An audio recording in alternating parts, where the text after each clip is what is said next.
عبداللہ، ان کی بیوی نسرین اور 2 بیٹیاں عائشہ اور زینب، یہ سب اپریل کی 25 تاریخ کو اپنے گھر میں مردہ پائے گئے تھے۔ یہ لوگ ممبئی کے علاقے پائیدھونی میں رہتے تھے۔ پولیس کا کہنا ہے کہ طب قانونی یعنی فورینزک رپورٹوں کے مطابق اس خاندان کی موت کا سبب زنک فاسفائڈ ہے، جو تربوز کے اس دانے میں بھی پایا گیا ہے جو مذکورہ خاندان نے کھایا تھا۔ پولیس کے لیے اب یہ بات معمہ بنی ہوئی ہے کہ چوہے مار زہر تربوز کے اندر کیسے پہنچا۔ BBC نیوز انڈیا کی گیتا پانڈے، دیپالی جگتاب اور الپیش کاکرے کی تحریر پر مبنی BBC ریڈز کے ساتھ میں عمر آفریدی ہوں۔ آپ سن رہے ہیں BBC ریڈز۔ ممبئی کے ایک سینئر پولیس افسر کے بقول ہم اب بھی اس بات پر حیران ہیں کہ چوہے مار زہر پھل میں کیسے پہنچا۔ BBC سے گفتگو کرتے ہوئے ان کا کہنا تھا کہ پولیس کی کئی ٹیمیں اس کیس پر کام کر رہی ہیں، ہم اب بھی شواہد جمع کر رہے ہیں اور ہر پہلو سے اس کا جائزہ لیا جا رہا ہے۔ ہم نے قتل، حادثاتی موت یا خودکشی کے امکانات کو مسترد نہیں کیا ہے۔ مئی کے پہلے ہفتے میں ممبئی پولیس نے کہا تھا کہ انہیں فورینزک ٹیسٹ کی رپورٹ سے معلوم ہوا ہے کہ اس خاندان کی موت کی وجہ زنک فاسفائڈ بنا، جو مرنے والوں کے جسموں اور وہاں پڑے تربوز کے ٹکڑوں میں پایا گیا۔ زنک فاسفائڈ ایک نہایت زہریلا کیمیکل ہے جو عام طور پر چوہوں کو مارنے کے لیے استعمال ہوتا ہے۔ پولیس نے ابتدائی بیان میں کہا تھا کہ اس رات متاثرہ خاندان نے چند رشتہ داروں کو رات کے کھانے پر بلایا تھا اور سب نے بریانی کھائی تھی۔ پولیس کے مطابق مہمان رات 10:30 بجے چلے گئے اور چند گھنٹے بعد اس خاندان نے تربوز کھایا۔ کچھ ہی دیر بعد ان لوگوں کی طبیعت خراب ہونے لگی۔ ڈپٹی کمشنر پولیس پراوین مونڈے کا کہنا تھا کہ ان سب کو الٹیاں اور دست لگ گئے۔ انہیں ہسپتال منتقل کیا گیا، مگر بدقسمتی سے چاروں ہلاک ہو گئے۔ یہ خاندان جنوبی ممبئی کے علاقے پائیدھونی میں ایک پرانی عمارت کی پہلی منزل پر رہتا تھا۔ اس خاندان کے افراد کی حالت جب غیر ہونا شروع ہوئی تو پڑوسی مدد کو آئے، جن میں اسی عمارت میں رہنے والے ڈاکٹر زید قریشی بھی شامل تھے۔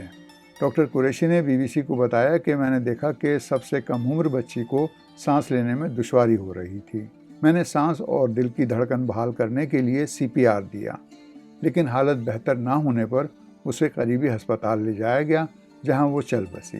باقی 3 افراد کو مقامی اسپتال سے مرکزی ہسپتال لے جایا گیا، مگر وہ بھی جاں بر نہ ہو سکے۔ پولیس نے تربوز کے چھلکوں سمیت کھانے کی تمام چیزیں قبضے میں لے لیں تاکہ ملاوٹ کی جانچ کی جا سکے۔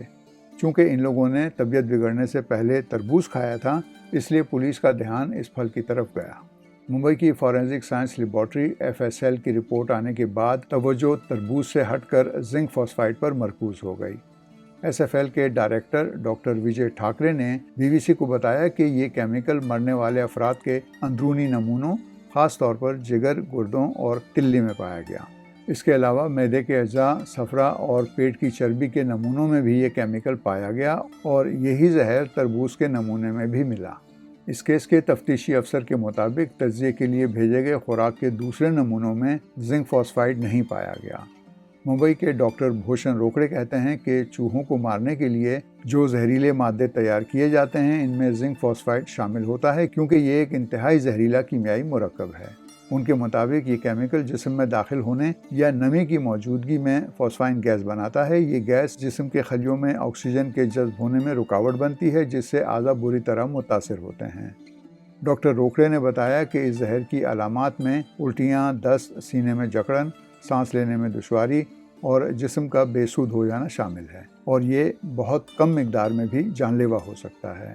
روزنامہ انڈین ایکسپریس کی ایک رپورٹ کے مطابق جس عمارت میں یہ خاندان رہتا تھا وہاں چوہوں کا مسئلہ ہے۔ اس رپورٹ میں کہا گیا ہے کہ بہت سے خاندان ان چوہوں سے نجات کے لیے ریپیلنٹس، زہر ملے کیک اور گلو پیڈ استعمال کرتے ہیں۔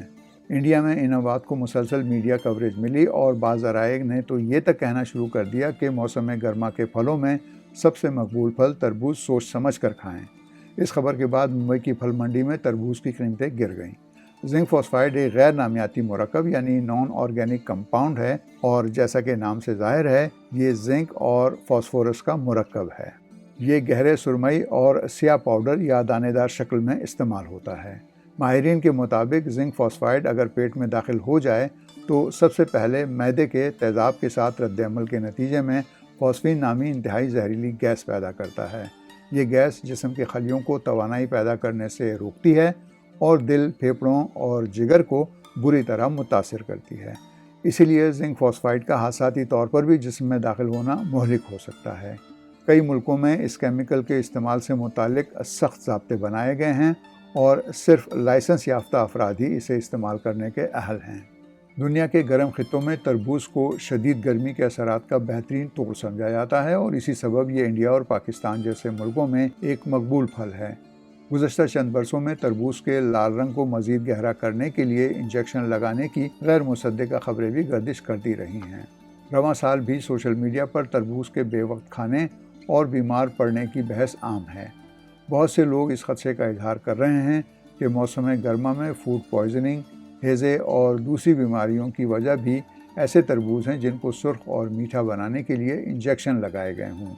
صارفین کو اشیاء خورد و نوش کے بارے میں آگاہی فراہم کرنے والی تنظیم کنزیومر سالیڈیریٹی سسٹم کے صدر محسن بھٹی کے مطابق اس کی وجہ تربوز نہیں بلکہ ہمارے کھانے پینے کی عادات ہیں۔ ان کے مطابق یہ بھی ہو سکتا ہے کہ جب ہم تربوز خریدتے وقت اس کا رنگ دیکھنے کے لیے کٹ لگواتے ہیں تو چھری صاف نہ ہو، اس وجہ سے صحت کے مسائل پیدا ہو سکتے ہیں۔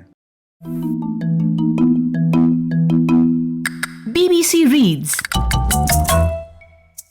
BBC ریڈز کے ذریعے ہماری یہی کوشش ہے کہ BBC اردو کی ویب سائٹ کی وہ سٹوریز جن میں آڈینس کی دلچسپی زیادہ نظر آتی ہے انہیں اور بھی زیادہ لوگوں تک کیوں نہ پہنچایا جائے۔